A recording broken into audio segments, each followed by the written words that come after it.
चलिए स्टार्ट करते हैं। ठीक है, तो सबसे पहले व्हाट इज सप्लाई चेन, है ना। सप्लाई चेन क्या होती है? देखो यहाँ पर अगर आप देखोगे जो सप्लाई सप्लाई आप सभी लोग समझते हो, हर चीज की जो हम सप्लाई करते हैं। तो यहाँ पर जो सप्लाई चेन का जो मतलब है कि आपका जो प्रोडक्ट है, ठीक है, प्रोडक्ट का जो फ्लो हो रहा है, ठीक है, प्रोडक्ट का जो फ्लो है रॉ मटेरियल से लेकर सेमी फिनिश्ड, सेमी फिनिश्ड से लेकर फिनिश्ड, और फाइनली जब वो प्रोडक्ट कहाँ जा रहा है, कस्टमर तक का जा रहा है। तो कस्टमर तक का जो जो फ्लो है, जो जो सप्लाई हो रही है, किससे, मैन्युफैक्चरर से जो कस्टमर तक का जा रहा है, ये पूरी की पूरी क्या है, हमारी एक सप्लाई चेन कहलाती है ना। इसमें क्या होता है, बहुत सारी एक्टिविटीज होती हैं। ठीक है, तो नंबर ऑफ एक्टिविटीज इसके अंदर है, कई सारे इसके अंदर नेटवर्क आते हैं, कई सारी इसमें चेन आती हैं, जो कि एक तरीके से पूरा पूरा जो नेटवर्क जो बनता है वो पूरा हमारा सप्लाई चेन कहलाता है। ठीक है, और इसको अगर ढंग से और इसको समझें, ठीक है, कि एक तरीके से अगर आप देखोगे कि सपोज आप कस्टमर हो, ठीक है, तो आप कस्टमर हो, तो कस्टमर को जो भी आपकी रिक्वायरमेंट रहेगी, ठीक है, सपोज आपको किसी चीज की आपको रिक्वायरमेंट है, तो आप कहाँ जाते हो परचेस करने के लिए, आप लोकल आपके पास जो रिटेलर रहता है, ठीक है, आप रिटेलर के पास, आप शॉप पे आप जाते हो कोई भी चीज को आप परचेस करने के लिए। ठीक है, अब जब आप उस रिटेलर के पास जब आप जाते हो, तो आपकी कोई ना कोई आपकी डिमांड है, आपको कुछ नीड है, जब आप उससे पूछोगे कि ये प्रोडक्ट आपके पास अवेलेबल है या नहीं है, ठीक है, तो अगर उसके पास अवेलेबल होगा तो वो आपको दे देगा, और अगर वो प्रोडक्ट उसके पास अवेलेबल नहीं होगा तो फिर क्या करोगे, आप किसी दूसरे रिटेलर के पास आप जाओगे। ठीक है, तो एक तरीके से कह सकते हो कि कई सारे रिटेलर आपके पास अवेलेबल हैं। तो यहाँ पर क्या होगा, बहुत सारे क्या होंगे, रिटेलर रहेंगे। ठीक है, और जब आप कोई उससे रिटेलर से कोई आप चीजों के प्रोडक्ट की जो आप डिमांड कर रहे हो, जो आपकी नीड है, तो जो रिटेलर है वो क्या करेगा, अपना जो स्टॉक का रिप्लेनिशमेंट जो करेगा वो कहाँ से करेगा, वो जो हमारा डिस्ट्रीब्यूटर रहता है, जो हमारा होलसेलर रहता है। ठीक है, अब सपोज आपने कोई चीज मांगी, अगर सपोज आपने मांगा कि मुझे 500 ग्राम मुझे शक्कर चाहिए, ठीक है, तो ऐसे कई सारे कस्टमर आएंगे उसके पास लेने के, तो वो क्या करेगा, अप्रोक्सीमेट वो फोरकास्ट करेगा कि पर डे मेरी लगभग इतना मेरे पास डिमांड आ रही है, तो वो क्या करेगा, जो होलसेलर है उससे अपनी डिमांड, अपनी जो जो जो रिक्वायरमेंट है वो क्या करेगा, ज्यादा रिक्वायरमेंट वो देगा उनको। तो जो स्टॉक का रिप्लेसमेंट है, जो हमारा रिटेलर है वो किससे करेगा, होलसेलर से करेगा। ठीक है, अब जब होलसेलर के पास डिमांड आएगी तो वो किससे करेगा, वो जाएगा मैन्युफैक्चरर के पास। ठीक है, ऐसे ही जो रिटेलर है, रिटेलर के पास भी क्या होंगे, कई सारे होलसेलर रहेंगे। ठीक है, तो जितने नंबर ऑफ होलसेलर रहेंगे उसमें से जो उसको कम कीमत में अच्छी क्वालिटी की जो चीजें अवेलेबल कराएगा, किसको, रिटेलर को, तो वो उस होलसेलर के पास जाएंगे। ठीक है, तो मेरा कहने का मतलब है यहाँ पर नंबर ऑफ कस्टमर होंगे, नंबर ऑफ रिटेलर होंगे, नंबर ऑफ होलसेलर रहेंगे, ठीक है, नंबर ऑफ मैन्युफैक्चरर रहेंगे जो उसको मैन्युफैक्चर कर रहे हैं। ठीक है, और मैन्युफैक्चरर को क्या, किसकी रिक्वायरमेंट रहेगी, सप्लायर की, क्योंकि उसको डिफरेंट डिफरेंट प्रोडक्ट बनाने के लिए क्या करेंगे, उसको डिफरेंट डिफरेंट सप्लायर से क्या करेगा, प्रोडक्ट को पहले परचेज करेगा, देन उसकी वो मैन्युफैक्चरिंग करेगा। तो क्या हो गया, नंबर ऑफ क्या हो गया हमारे पास, सप्लायर हो गए। ठीक है, तो यहाँ पर देखो क्या लिखा हुआ, डेफिनेशन में क्या लिखा हुआ है, a supply chain is an inclusive network of raw material and merchandise suppliers, manufacturers, logistics partners, distributors, retailers, and consume who are linked through the flow of products and services, information and funds to meet a customer need. ठीक है, तो जितना भी ये जो मैं network की जो बात कर रहा हूँ, तो नेटवर्क के अंदर क्या क्या आ गया, सप्लायर आ गया आपका, मैन्युफैक्चरर आ गया, होलसेलर आ गया, आपका रिटेलर आ गया, और कस्टमर आ गया। ठीक है, तो ये पूरा पूरा हमारा क्या, एक तरीके से पूरा पूरा जाल है, पूरा पूरा एक नेटवर्क है। इन सब में हमें क्या करना है, जो हमारी डिमांड और जो सप्लाई है, इन सबको हमको क्या करना है, मैनेज करना है। ठीक है, क्योंकि डिमांड और सप्लाई जब तक ये पूरी पूरी मैनेज नहीं होगी, तब तक हम चीजों को ऑप्टिमाइज नहीं कर पाएंगे, हमारी नहीं चीजें क्या होंगी, वेस्ट होंगी। ठीक है, सिमिलर यहाँ पर जो एक तरीके से जो फ्लो है ना, तीन तरीके का इसमें फ्लो होगा। ठीक है, किस किस का फ्लो होगा, ये देखो यहाँ पर आपको डेफिनेशन लिखा है, प्रोडक्ट का फ्लो होगा, ठीक है, इंफॉर्मेशन का फ्लो होगा, और फंड्स का फ्लो होगा। ठीक है, तो एक तरीके से जो इंफॉर्मेशन का जो फ्लो है और जो मनी का जो फ्लो है वो दोनों तरफ होगा, मतलब कस्टमर से लेकर सप्लायर की तरफ और सप्लायर से लेकर कस्टमर की तरफ, तो वो डायरेक्शन में इंफॉर्मेशन का और फंड्स का फ्लो होगा। जबकि आपका जो प्रोडक्ट का जो फ्लो है, रॉ मटेरियल का जो फ्लो है, वो आपका वन डायरेक्शन में होगा। ठीक है, इसको अगर अपन और इजी लैंग्वेज में समझे, है ना, ये आपको सभी को डायग्राम आपको दिख रहा है, फिगर दिख रहा है आप सभी को? अनम्यूट करके बोलो बेटा। हेलो, दिख रहा है सर, है ना, दिख रहा है ना आपको? ठीक है, तो यहाँ पर और अगर मैं इजी लैंग्वेज में आपको सप्लाई चेन को अगर समझाऊं कि सप्लाई चेन का हमारा डेली लाइफ में क्या यूज है, क्या इसका इंपॉर्टेंस है सप्लाई चेन का। ठीक है, जैसे ही आप मॉर्निंग में, सपोज आप मॉर्निंग में जब आप उठते हो, है ना, आपको किसकी रिक्वायरमेंट लगती है? चाय या कॉफी की आपको रिक्वायरमेंट लगती है। ठीक है, सपोज मैं एक एग्जांपल लूं एक कॉफी का, कि आपको कस्टमर की नीड क्या है? कॉफी की है। ठीक है, तो कॉफी को बनाने के लिए क्या क्या चीजों की आपको जरूरत पड़ेगी, है ना? आप देखो, कॉफी पाउडर की आपको रिक्वायरमेंट लगेगी, शुगर आपको चाहिए, मिल्क चाहिए आपको, वाटर चाहिए आपको, यूटेंसिल आपको बर्तन चाहिए, कुकिंग गैस चाहिए। ये सारी की सारी चीजें जब तक आपके पास अवेलेबल नहीं होंगी तब तक क्या होगा, आप कॉफी आप नहीं बना सकते। ठीक है, तो यहाँ पर अब दूसरा क्या है, अब कॉफी पाउडर कहाँ से आएगा? तो कॉफी पाउडर आने के लिए आपको किसके पास जाना पड़ेगा? जो कॉफी पाउडर है, कॉफी पाउडर रिटेलर से मिलेगा। ठीक है, सिमिलर शुगर, शुगर कहाँ से मिलेगी? पब्लिक डिस्ट्रीब्यूशन से शुगर आपको मिलेगी। मिल्क कहाँ से मिलेगा? किराना शॉप से मिलेगा। वाटर कहाँ से मिलेगा? रीजनल टैंक से मिलेगा। यूटेंसिल कहाँ से मिलेगा? सुपरमार्केट से मिलेगा। कुकिंग गैस कहाँ से मिलेगी? आपका गैस एजेंट से मिलेगी। ठीक है, अब गैस एजेंट कहाँ से लाएगा गैस? वो लाएगा डिस्ट्रीब्यूशन सेंटर से। ठीक है, डिस्ट्रीब्यूशन सेंटर कहाँ से आती है? वहां पर गैस कहाँ से आती है? ऑयल कॉर्पोरेशन से। ठीक है, सिमिलर सुपरमार्केट, सुपरमार्केट में जो आपका जो चीजें आती है, प्रोडक्ट जो आता है, वो कहाँ से आता है आपका? जहाँ भी बन रहे हैं ना, फाउंड्री वगैरह में यूटेंसिल जो आइटम बन रहे हैं, वो कहाँ से बनाएंगे? जो स्टील प्लांट्स है, प्लास्टिक के जो प्लांट्स है, उनसे रॉ मटेरियल उनके पास आता है। तो कहने का मतलब ये है कि जितनी भी जो चीजें हो रही हैं, जिसकी हमको जो रिक्वायरमेंट है, कहीं ना कहीं कोई ना कोई हर चीज किसी न किसी से क्या है?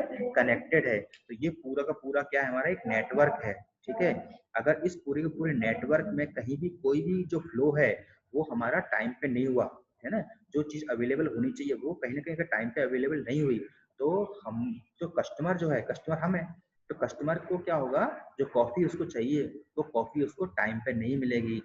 ठीक है, जिस क्वालिटी की कॉफी उसको चाहिए उस क्वालिटी की कॉफी उसको नहीं मिलेगी।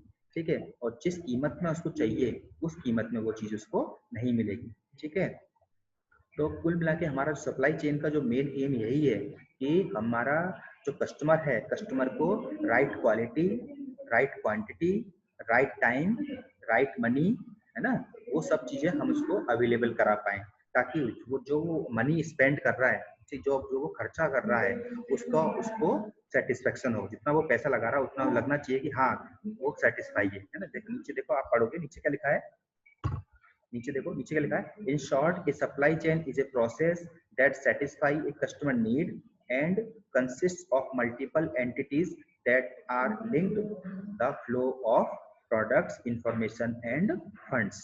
ठीक है, तो यहाँ पर जो आप देखोगे, ये जो है जितना भी जो है, यहाँ से अगर आप देखोगे तो यहाँ से जो कस्टमर की तरफ से किसका फ्लो होगा? इस तरफ जाएगा, इंफॉर्मेशन का फ्लो होगा, है ना, मनी का फ्लो होगा। ठीक है, और जो प्रोडक्ट का जो फ्लो है वो आपका यहाँ से होगा, इस तरफ से डायरेक्शन में आपका क्या होगा? प्रोडक्ट का फ्लो होगा। इसकी तरफ कहाँ पे आएगा? वो कस्टमर पे आएगा। ठीक है, अब ये देखो, अब इस डायग्राम में अगर आप देखोगे, जो मैं आपको बार बार बोल रहा हूँ कि एक सप्लाई चेन क्या क्या कंसिस्ट करती है, ये देखो, सप्लायर होगा, सप्लायर से कहाँ जाएगा प्रोडक्ट? मैन्युफैक्चरर, मैन्युफैक्चरर बनाएगा। सप्लायर्स जो होंगे, मैन्युफैक्चरर, कई सारे मैन्युफैक्चरर रहेंगे, तो क्या करेंगे? सप्लायर से क्या करेंगे? वो different item, different raw material उनसे परचेस करेंगे। देन यहाँ पर उसकी मैन्युफैक्चरिंग होगी, है ना। मैन्युफैक्चरिंग होने के बाद ये कहाँ जाएगा? डिस्ट्रीब्यूटर के पास जाएगा। डिस्ट्रीब्यूटर कह सकते हो या इसको होलसेलर कह सकते हो। देन ये कहाँ पे आएगा? आपका रिटेलर के पास आएगा।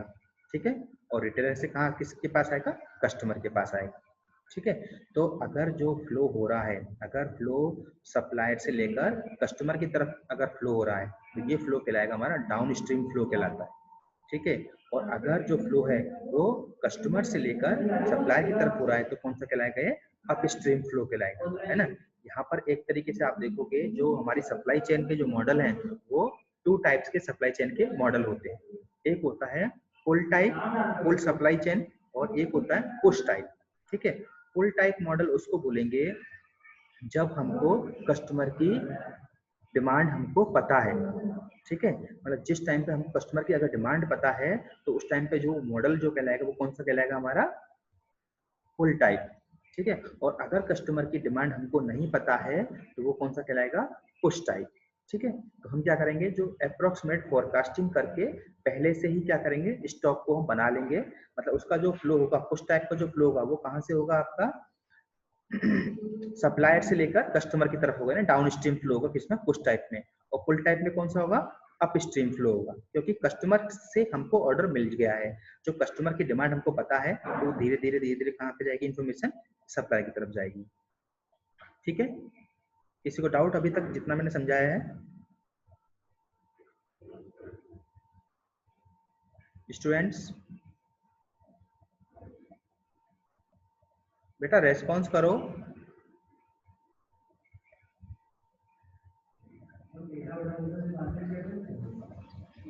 हेलो, किसी को भी कोई डाउट है, कोई पॉइंट अगर आपको वापस समझना हो, कोई समझ में नहीं आया हो, या आगे बढ़े? आगे बढ़ते हैं सर, ऑल क्लियर। ठीक है, ठीक है, ठीक, गुड, चलिए, है ना। तो हमारा जो मेन एम है जो सप्लाई चेन का, वो क्या है, ये देखो क्या लिखा है, एम क्या है, मैच सप्लाई एंड डिमांड, ठीक है। तो हमारा जो मेन एम है वो यही है कि हमको जो सप्लाई है हमारी, वो जो डिमांड है वो हमारी क्या होनी चाहिए, मैच होनी चाहिए, ठीक है। क्योंकि अगर सप्लाई और डिमांड अगर मैच नहीं होगी तो कहीं ना कहीं हमारा डिफरेंट टाइप का हमारा जो एक तरीके से वेस्टेज होगा, हम जो चाह रहे हैं, हम जो ऑप्टिमाइज करना चाह रहे हैं, है ना। ऑप्टिमाइज का मतलब ये है कि हमारा जो मैन मशीन मटेरियल जो है हमारा, वो सबका सब हमारा बिल्कुल इफेक्टिवली यूज आए, है ना, एफिशिएंटली उन चीजों को, रिसोर्सेज का हम यूज कर पाए, ठीक है। तो जो मैंने आपको बार बार मैं आप जो बोल रहा हूँ, है ना, हमारा जो मेन टारगेट क्या है, द राइट प्रोडक्ट, जो भी मैन्युफैक्चरिंग होना चाहिए वो राइट प्रोडक्ट बनना चाहिए, है ना, और राइट टाइम राइट प्राइस पे बनना चाहिए। राइट प्राइस मतलब जो कस्टमर उसको अफोर्ड कर पाए, राइट स्टोर, ठीक है, राइट क्वांटिटी, राइट कस्टमर और राइट टाइम। अगर ये सारी चीजें अगर हमने मैनेज कर ली तो हमारा जो प्रॉफिट है वो क्या होगा, हमारा बढ़ जाएगा। प्रॉफिट के लिए ये सारी चीजें हमको करना जरूरी है, ठीक है। चलिए, अगर हम इसकी हिस्ट्री की बात करें, है ना, कि जो सप्लाई चेन है वो कहाँ से आया, ठीक है। देखो, आपने शायद आपने सुना होगा, एक मैं बात कर रहा हूँ बार बार सप्लाई चेन की मैं बात कर रहा हूँ, ठीक है। तो जो सप्लाई चेन है, सप्लाई चेन के अलावा एक आपने और शायद आपने कई जगह पे आपने मार्केट में देखा भी होगा, नाम भी सुना होगा, लॉजिस्टिक्स। नाम सुना आपने लॉजिस्टिक्स का? जो जितने भी हमारे जो मूवर्स एंड पैकर्स होते हैं, है ना, जो क्या करते हैं, मटेरियल्स का जो एक तरीके से ट्रांसपोर्ट करते हैं, वो सब क्या कहलाते हैं, लॉजिस्टिक्स सर्विसेज के अंतर्गत वो कहलाते हैं, है ना।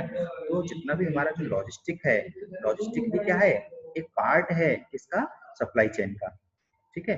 हम कह सकते हैं कि लॉजिस्टिक एक सप्लाई चेन का पार्ट है। और सप्लाई चेन क्या है, एक बहुत बड़ा ब्रॉड कॉन्सेप्ट है, ठीक है। तो सप्लाई चेन का जो मेन एम यही है, हमें डिमांड और सप्लाई को बिल्कुल बैलेंस रखना है, ठीक है। और जितना भी जो हमारा एक तरीके से जो मिनिमम प्राइस में हाई क्वालिटी को कैसे अचीव किया जाए, इसी के ऊपर डिफरेंट डिफरेंट एक्सपेरिमेंट्स इसमें चलते रहते हैं, ठीक। सप्लाई चेन के अंदर कैसे उसको और बेटर हम इसको कर सकें, ठीक है। तो वापस से अपन ये इसके हिस्ट्री पे अगर अपन देखें तो 1960s के अंदर, ठीक है, 1960s के अंदर अगर आप देखोगे कि ये जो हमारा जो अभी जो हम जो पढ़ते हैं, एक मटेरियल्स मैनेजमेंट जो पढ़ते हैं, तो मटेरियल्स मैनेजमेंट पहले क्या था, फ्रेगमेंटेशन के फॉर्म में था, ये है ना, मतलब डिमांड फोरकास्टिंग अलग होती थी, है ना, सोर्सिंग और परचेजिंग चलता था, requirement planning, production planning, manufacturing, inventory, ये सब हमारा डिफरेंट डिफरेंट अलग अलग, मतलब एक तरीके से क्या था, ये एक तरीके से कोई एक बैनर के अंदर नहीं थे। तो इनको क्या करा, ये जो सब सब एक्टिविटीज को क्या लेके आए हम, एक बैनर में लेके आए, जिसको हम क्या बोल रहे हैं, मटेरियल्स मैनेजमेंट। तो एक मटेरियल्स मैनेजमेंट कॉन्सेप्ट आया, जिसके अंदर जो हमारा मटेरियल्स मैनेजर है वो इन सारी चीजों को क्या करेगा, कोऑर्डिनेट करेगा, ठीक है। तो अगर कोई एक व्यक्ति कई सारी चीजों को अगर कोऑर्डिनेट करेगा तो क्या हो सकता है, उसमें आपस में उनकी जो अंडरस्टैंडिंग है वो बेटर हो पाएगी, ठीक है। तो सबसे पहले ये जो पॉइंट लिखे हुए हैं ये सबको पता है, या मैं एक बार समझाऊं, डिमांड फोरकास्टिंग क्या होती है, एनीबडी आपको पता है डिमांड फोरकास्टिंग किसको बोलते हैं, फोरकास्टिंग क्या होती है, एनी स्टूडेंट?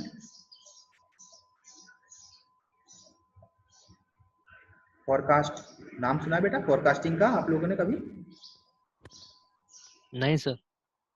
अच्छा, देखो जो फोरकास्टिंग होती है, फोरकास्टिंग क्या होता है कि हम एक तरीके से एक पहले से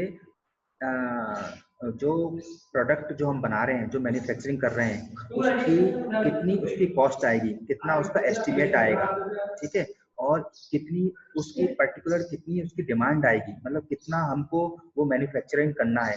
तो एक तरीके से जो डिफरेंट हमारी जो फोरकास्टिंग टेक्निक है, फोरकास्ट मतलब पहले से पता लगाना, ठीक है, कि इस पर्टिकुलर जो आने वाला 1 महीना है या 1 साल है, Visualization. हाँ, उसमें कितने की डिमांड उसमें आ सकती है। एक तरीके से कह सकते हो आप प्रेडिक्शन कह सकते हो, है ना? लेकिन प्रेडिक्शन तो क्या है, बिना किसी के भी हम कर सकते हैं, लेकिन यहाँ पर हम जो फोरकास्ट करेंगे, हम स्टैटिस्टिकल टूल्स का यूज करेंगे, है ना?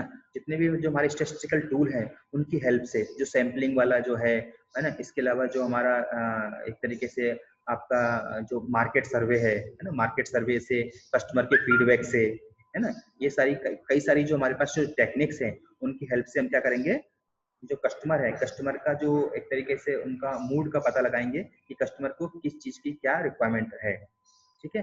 और जितने भी जो हमारे अपने जो रिग्रेशन एनालिसिस हो गया, है ना, आपके जो फोरकास्टिंग की जो और भी जो जो हमारी टेक्निक्स हैं, ठीक है, मूविंग एवरेज वगैरह जो मेथड है, उनकी हेल्प से हम सब क्या करेंगे, इसमें फोरकास्ट हम कर सकते हैं कि अप्रोक्सीमेट ये कितना आपका डिमांड आएगी, कितना हमको बनाना है ना।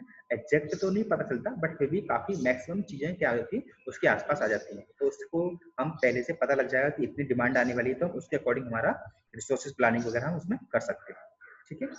दूसरा जो पॉइंट है वो क्या है हमारा, सोर्सिंग और परचेजिंग। ये तो सिंपल सबको समझ में आ ही रहा होगा, परचेजिंग प्रोक्योरमेंट, है ना, जो भी मैन्युफैक्चरिंग जो आप करोगे, ठीक है, मैन्युफैक्चरिंग के लिए क्या क्या चीजों की आपको रिक्वायरमेंट लगेगी, तो उसके लिए हमको क्या करना है, वो चीजों को पहले से प्रोक्योर करके रखना है। तो प्रोक्योरमेंट जो है वो सब किसमें आएगा, हमारा परचेजिंग के अंदर आएगा, ठीक है।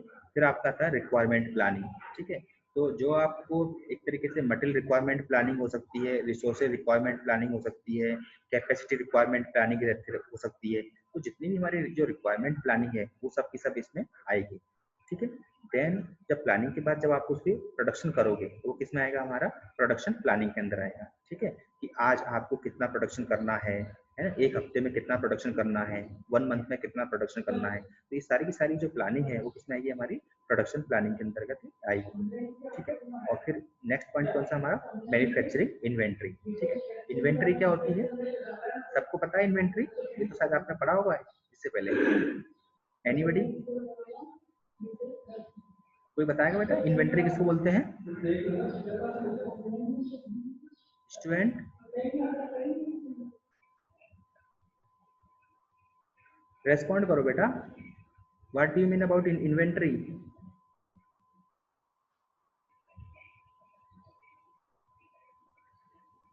इन्वेंट्री क्या होती है, किसी को पता है?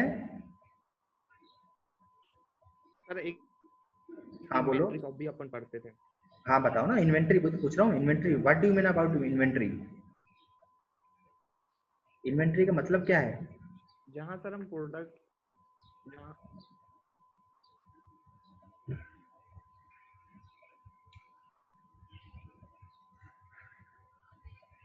बाकी लोग बताओ, बाकी बाकी क्या कर रहे हैं?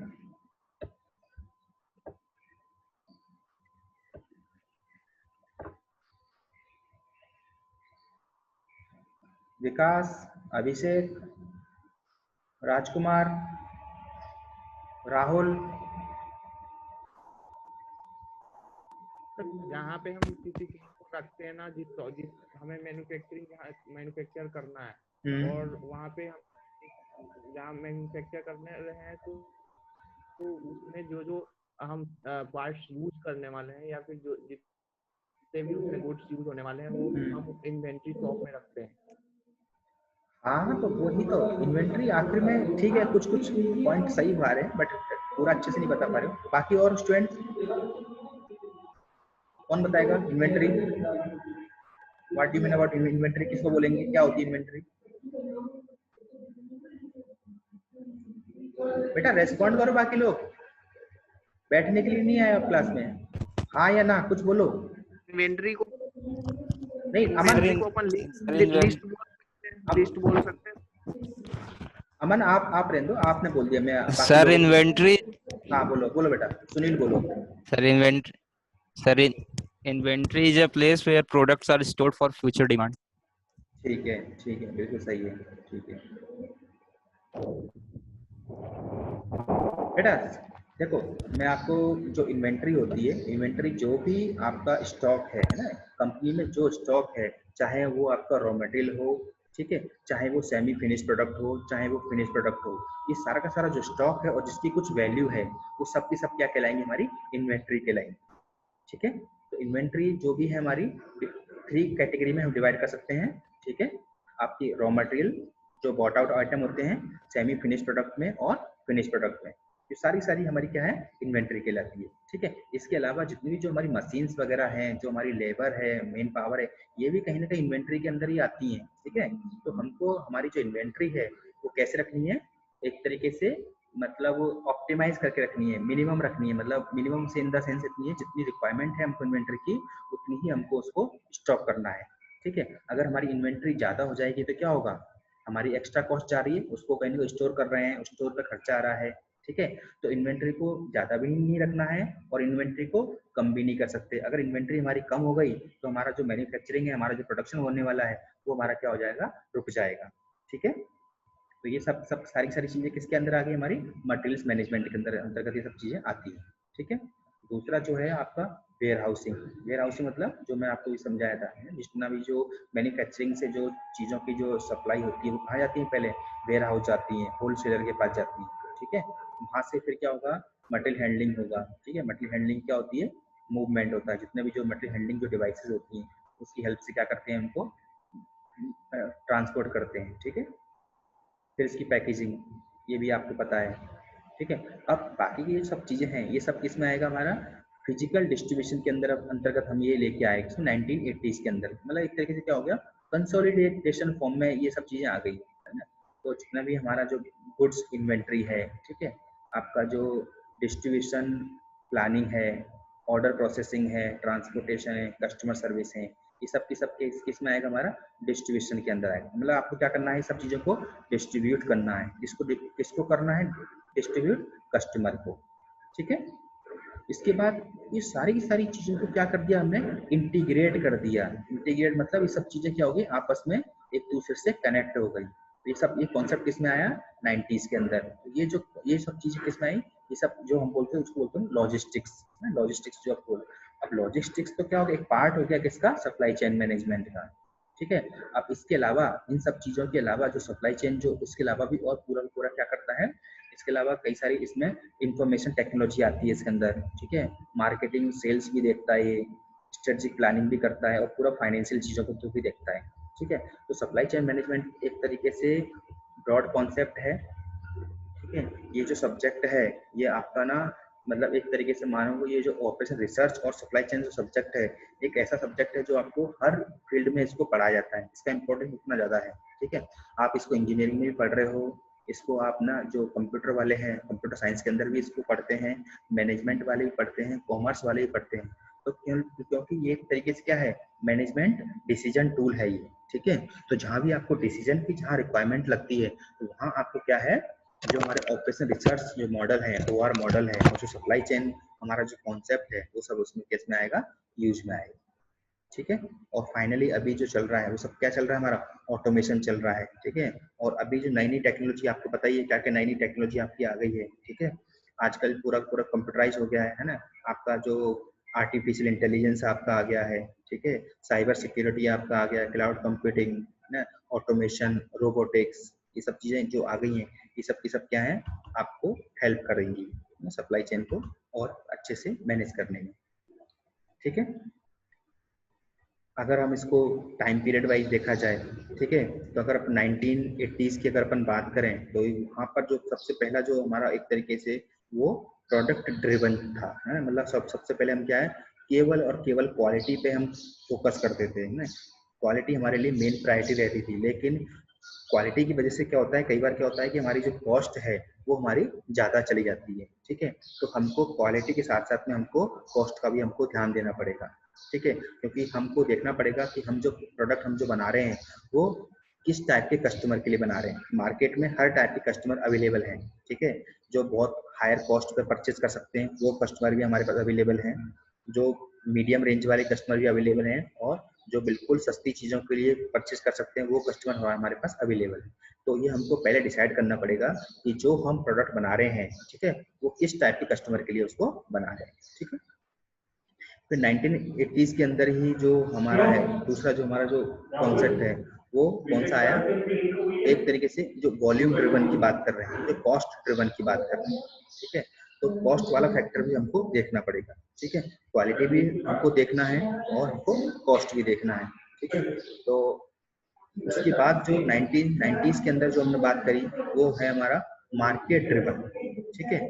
तो हमको इसमें क्या है कि मार्केट के अंदर हमको क्या होना चाहिए, पता होना चाहिए कि मार्केट में क्या क्या प्रोडक्ट ऑलरेडी अवेलेबल है, ठीक है, और क्या क्या मार्केट में प्रोडक्ट क्या क्या अवेलेबल नहीं है। तो जो चीज़ें अवेलेबल नहीं है हम वो नई नई चीज़ों को हम इसको मार्केट में लॉन्च कर सकते हैं, जिससे हमारे प्रोडक्ट की मतलब एक तरीके से जो सेल्स है वो बढ़ सकती है, क्योंकि ऑलरेडी पहले से वो चीज़ें हैं नहीं, ठीक है। तो ये पूरा पूरा जो मार्केट सर्वे इसके लिए करना पड़ेगा, ठीक है। सब चीज़ें किसमें आएगी आपका 90s के अंदर, सब चीज़ें इस टाइम पे सब चीज़ें बहुत हाईली चल रही थी, ठीक है। और फिर आफ्टर 90s में जो है वो किस पे कॉन्सेप्ट किस पे आ गया, कस्टमर ड्रिवन के ऊपर, मतलब कस्टमर ही हमारा मेन फोकस है। आज की तारीख में भी क्या है, हमारा कस्टमर मेन है ना। कस्टमर को हमको क्या करना है, सेटिस्फाई करना है। अगर कस्टमर सेटिस्फेक्शन अगर हो गया हमारा, ठीक है, तो क्या हो गया, हमारा सारी चीज़ें हमारी इजीली सॉल्व हो जाएंगी, ठीक है। कस्टमर को वैल्यू एडेड होना चाहिए, मतलब कस्टमर को कुछ ना कुछ उसको मिलना चाहिए, कुछ उसको एक्स्ट्रा मिलना चाहिए, जिससे कि वो जो वो पे कर रहा है उस चीज़ के लिए उसको उसमें किसी भी टाइप का हिचकावा नहीं है, मतलब उसको कोई ऐसा नहीं, अंदर से कोई दर्द नहीं है वो कि यार मैंने ज़्यादा पैसा लगा पैसा खर्च कर दिया है, ठीक है। और यहाँ पर जो एक वर्ड लिखा हुआ है लीड टाइम, लीड टाइम क्या होता है, ये एक तरीके से आपने कब आपने ऑर्डर प्लेस करा, कोई चीज़ सपोज आप कोई चीज़ आपको परचेस कर रहे हो, आपने कब आपने और किस तारीख को आपने ऑर्डर आपने किस तारीख को आपने ऑर्डर प्लेस करा और किस तारीख को आपको ऑर्डर रिसीव हो रहा है, ठीक है। उसके बीच का जो टाइम है that is known as the lead time, ठीक है। तो लीड टाइम हमारा कम से कम होना चाहिए, ठीक है। और अगर हमको पता है पहले से कि इसका लीड टाइम 3 दिन है या 4 दिन है या 5 दिन है, तो हम क्या करेंगे, उतने दिन से पहले ही हम क्या कर देंगे, ऑर्डर को प्लेस कर देंगे, ताकि हमको जो ऑर्डर रिसीव होगा वो हमको राइट टाइम पे हमको ऑर्डर रिसीव हो जाएगा, ठीक है। अभी जो इंफॉर्मेशन नॉलेज ड्रिवन हमारी बातें चल रही है, ठीक है। इंफॉर्मेशन का फ्लो जितना भी जो कंप्यूटराइज वगैरह जो है वो सब की सब चीज़ें अभी लेटेस्ट में है ना। Real time communication, business intelligence, जो मैंने आपको बताया, आजकल जो आर्टिफिशियल इंटेलिजेंस की बात काफ़ी हो रही है, ठीक है। तो अभी तो टाइम ज़्यादा बचा नहीं है, ठीक है। तो अभी जितना मैंने पढ़ा दिया है पहले, उसमें अगर किसी को कुछ डाउट है, कुछ पूछना है तो पूछ सकता है। फिर मैं थोड़ा सा हल्का सा एक सप्लाई चेन के जो मॉडल होते हैं, मैच्योरिटी मॉडल होते हैं, एक बहुत ही ब्रीफली मैं बस उसको डिस्क्राइब कर दूंगा, फिर अपना लेक्चर क्लोज हो जाएगा। अभी अपने पास सिर्फ ना 3 मिनट बचे हैं, ठीक है। तो आपको अगर कुछ पूछना है तो आप अपने एंड पे पूछ सकते हैं, ठीक है। ये जो आपका सिलेबस है, सिलेबस के अंदर आपको एक पूरा एक यूनिट दे रखा है सप्लाई चेन मैनेजमेंट की, ठीक है। तो वही हमने आज वो कवर करा है, ठीक है। किसी को कुछ पूछना है तो पूछ सकता है।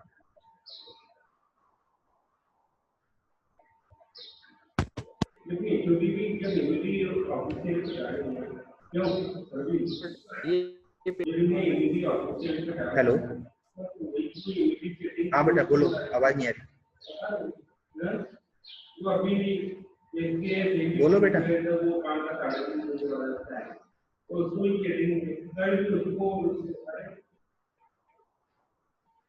हेलो हेलो,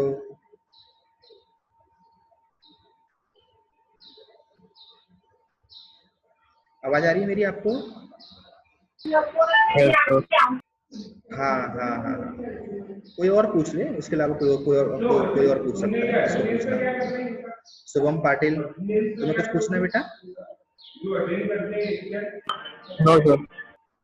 क्या क्या पढ़ा हमने, थोड़ा सा बता सकते हो, रिवाइज करा सकते हो, क्या क्या हमने डिस्कस करा आज, क्या क्या पॉइंट डिस्कस करे हमने?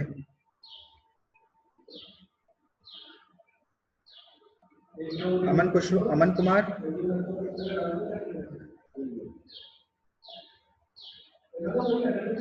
अमन कुमार,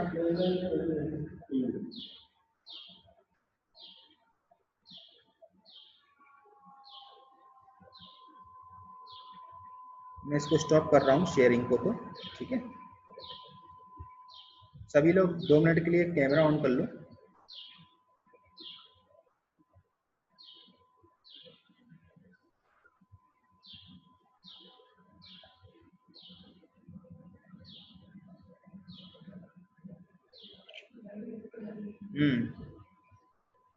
ठीक है,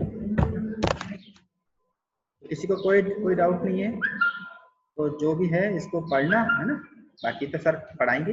मैंने तो जस्ट इसलिए डिफरेंट टॉपिक ले लिया था ताकि वो चीज़ें जो ऑलरेडी हो चुकी हैं आपकी है ना वो इसमें डिस्टर्ब ना हो, है ना। तो ये भी आपका एक यूनिट है, सप्लाई चेन भी इजी यूनिट है, अच्छा यूनिट है, अच्छे से पढ़ लोगे तो अच्छे मार्क्स आ जाएंगे, है ना, कोई दिक्कत नहीं। ठीक है, किसी को कुछ पूछना हो तो पूछ सकता है, अपने पास 1 मिनट बचा है अभी।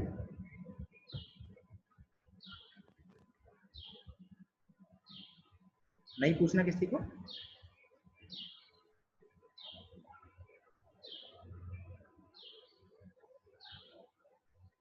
तो अभी 10:40 पर, ठीक है, 10:40 पे आपकी कैट कैम की लैब है, मतलब थोड़ा सा टाइम टेबल में हल्का सा चेंज किया है। जो आपकी वेडनेसडे को जो लैब लिखी है ना कैट कैम लैब, उसको मैंने फ्राइडे को शिफ्ट करा है, ठीक है। तो अभी आपकी 10:40 पे क्या आएगी, आपकी कैट कैम लैब आएगी, ठीक है। तो अभी मेरी वाली ये वाली जो लिंक है, ये सेम लिंक जो है, इसी को आप 10:40 पे आप ओपन कर लेना, ठीक है। तो इसी पर चालू हो जाएंगे। और मैं ये जो कैड हाँ बोल, खत्म होती है अपने 4 साल में कैड कैम ही पढ़ते रहे हैं क्या सर? ये आपका था ना, आपका जो सिलेबस है, आपका जो स्कीम है, स्कीम के अंदर कैड कैम लैब है आरजीबीवी में। आप सिलेबस देखो सर है, लेकिन वो तो